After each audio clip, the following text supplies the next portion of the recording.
අපවල විෂය නිර්දේශයක් හඳුන්වා දෙනවා. පළවෙනි පන්තියයි 6 පන්තියයි. අනිත් ඒවා පරණ එකේම යන්න. හැබැයි 6 පන්ති ළමයිට අලුත් එකක්. ඊළඟ 7ට එනවා, 8ට එනවා, 9ට එනවා. අවුරුදු 4ක් යනකොට 9 පන්තියට එනකොට ඉන්නේ අලුත් විෂය නිර්දේශ සහිත ළමයි. ඊට පස්සේ 9 පන්තියේ තෝරා ගැනීම විභාගයක් තියෙනවා. විභාගයක් තුළ දරුවා යන්න ඕන පාර කියනවා. ඔය වෘත්තීය වේදිකෙක් වෙන මේ පාර යන්න. ඔය වෛද්‍යවරයෙක් වෙන මේ පාර යන්න. ඔය කාර්මික ශිල්පියෙක් වෙන මේ පාර යන්න. ඒ වගේ පාරවල් ගණනාවක් අපේ දරුවෝ ගෙනියනවා.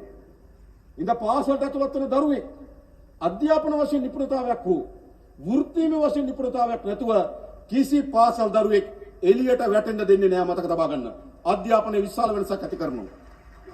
ඒ කියන්නේ මොකක්ද? අද අපේ පවුලක් ගත්තොත් බේත් හේත් ගන්න වැඩි වියදමක් දරනවා. ප්‍රවාහනයට වැඩි වියදමක්, ගමන් බිමන්ට වැඩි වියදමක් දරනවා. දරුවන්ගේ අධ්‍යාපනයට වැඩි වියදමක් දරනවා. අපි මේ වියදම් ටික ඔක්කොම අඩු කරනවා. ප්‍රවාහන සඳහා වියදම අඩු වෙන්න ඕන. ඒ වගේම බේත් හේත් සඳහා වියදම අඩු වෙන්න ඕන. අධ්‍යාපන සඳහා පවුලක් දරන වියදම අඩු වෙන්න ඕන. ඒක තමන්ගේ ආදායම අනිත් වැඩවලට යෙදෙනවා. තමන්ට චිත්‍රපටයක් බලන්න, විනෝදයෙන් ඉන්න, හොඳ ආහාර වේලක් ගන්න, ගෙට කාමර කැලලක් එකතු කරගන්න, හොඳ වැසිකිලි පද්ධතියක් හදාගන්න, විනෝද ගමනක් යන්න, සල්ලි ටික ඉතුරු වෙන්න ඕන. හැබැයි මොකද වෙලා තියෙන්නේ? අපි හම්බ කරන සල්ලි ටිකක් ලෙඩට, අනිත් එක ගමනට, අනිත් එක අධ්‍යාපනයට. එහෙම ලෝක රටවල් නෑ ටික අපි කරන්න. ඉතින් අපි තාත් සැලසුම් සාගතව ඒ වැඩේ කරමින් තිබෙනවා. ඉතින් හොඳ සුවපහසු ජීවිතයක් අපේ රටේ පුරවැසියන්ට ලබා දීම අරමුණු කරගත්තු සැලසුමක් අපි වැඩ කරමින් තිබෙනවා. මේ මොහොතේ බලාගන්න විශ්‍රාම වැට වැඩි කරලා, වැඩි දීමනාව වැඩි කරලා, වක්ගොඩ දීමනාව වැඩි කරලා නේද? මේ ඔක්කොම දීලා මේ වෙලාව බලාගන්න එක. හැබැයි දීපු කාලේ ලෙස ජීවිතේ ගොඩනගන එක. ඒ විතරක් නෙවෙයි. අත්තරලේටම ජනපදාවක් ඉන්න අපේ රටේ. රිමාන්ඩ් වුණොත් කවුරු හරි අය කවදාවත් රස්සාවකට යන්න බෑ. පොලිසියට ගිහපුවාම පොලිස් සහතිකේ ඉන්නේ කුඩු තිබිලා රිමාන්ඩ් වුණා කියලා. කොහෙවත් රස්සාවට ගන්න බෑ. සමාජයෙන් කොන් වෙනවා. අපි මේ අයවැය එකනේ මුදල් වෙන් කරා රිමාන්ඩ් බාරේ ඉන්න, සිරගත වෙලා ඉන්න හැකියාව තියෙන තරුණයන්ට අපි වෘත්තීය පුහුණුව ලබා දෙනවා. එයා හිරේ ඉන්නකොට ඉගෙන ගන්නවා. හිරේ ඉඳගෙන එයා NVQ සහතිකයක් එක්ක එළියට එනවා. නැවත අපි සමීක්ෂණයක් කරලා බැලුවා. අත්තඩංග නැවත හිරේ ඉන්න අයගේ වැඩි ප්‍රමාණයක් නැවත හිරේ ඉන්න අය. එහෙමනේ ගම්වල මාස 3ක් යනවා, මාසයක් ඉන්නවා, ආය මාස 3ක් යනවා. එහෙමනේ තියෙන්නේ. ගොඩක් වෙලා බලන්න. එන කෙනා නැවත සිරගත වෙන ආකාරයට එයාට පුහුණුවක් ලබා දීලා එයාට රැකියාවක් ලබා ගැනීම සඳහා අපි වැඩ හදනවා. හැම කෙනාම බලා ගන්නවා. ඔය තියෙනවනේ මේ අර අනාථය කියන්නේ මොකද්ද? රැඳවුම් මධ්‍යස්ථාන දරුවෝ ඉන්නේ. දෙමව්පිය නැති බලා ගන්න බැරි. ඒ හැම දරුවෙකුටම රුපියල් 5000ක් දෙනවා මාසෙකට. ඒ 5000 රුපියල් 3000ක් ස්ථිර ගිණුමකට දානවා. ඒ අනාථ කඳුරු කෙන දරුවෙක් විවාහ වුණොත් විවාහ වෙන හැම දරුවටම ආණ්ඩුව රුපියල් ලක්ෂ 10ක් දෙනවා ගෙයක් හදාගන්න. ආණ්ඩුවෙන් දෙනවා. දෙමව්පියනේ එයාට කියලා ගෙයක් නේ. එයා ජීවත් වෙන රැඳවුම් කඳුරක, රැඳවුම් මධ්‍යස්ථානයක. එයා එළියට එනවා එතනින්. යන්න තැනක් නෑ එයාට. ආණ්ඩුව මොකද කරන්න ඕන? අපි එවැනි හැම දරුවෙකුටම රුපියල් ලක්ෂ 10ක් දෙනවා ගෙයක් හදාගන්න. හැම කෙනාම අත්තරින් නැතුව ආණ්ඩුව. එහෙමයි වැඩ. සියලු ජනතාව බලා ගන්න සේවාවන් ටික දිනු කරන රටක් අපි හදනවා.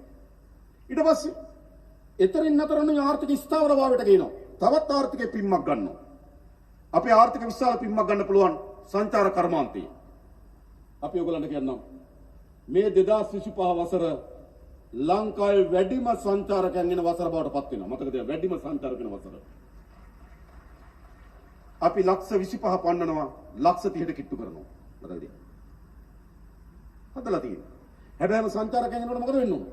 ඒගොල්ලන්ට අවශ්‍ය වෙන හෝටල් ටික, ඒගොල්ලන්ට අවශ්‍ය වෙන යටිතල පාසුකම් ටික, වැසිකිලි පද්ධතිය මේ ඔක්කොම සංවර්ධනය වෙන්න ඕනකම තිබෙනවා. අලුත් තැන් වලට නම් යාලම පිරෙන එක ඉර වෙන්න පටන් ගත්තොත් ආය සංචාරකයන්ට ඒක බාධාවක් වෙනවා. තව ලොකේෂන්, තව යන්න තැන්, විශේෂයෙන්ම අනුරාධපුර සංචාර කර්මාන්තය තාමත් යෝග්‍ය අපේ පැරණිතම රාජධානිය. හැබැයි සංචාරක කේන්ද්‍රයක් මෙතන අපි වැඩි දියුණු කරනවා. එන්න මේ 25 වැඩිම සංචාරකයන් එනවා. 25 වාර්තා 26 කඩනවා. 26 වාර්තා 27 කඩනවා. මතක තියාගන්න. හැම වසරකම වර්ධනය වෙන ආර්ථිකය බවට සංචාර කර්මාන්තය පත් කරනවා. සැලසුම් හදලා තිබෙනවා. එතනින් නතර වෙන්නේ නැහැ. මේ වසර ලංකාවේ වැඩිම භාණ්ඩ සහ සේවා අපනයන කරපු වසර බවට පත් කරනවා.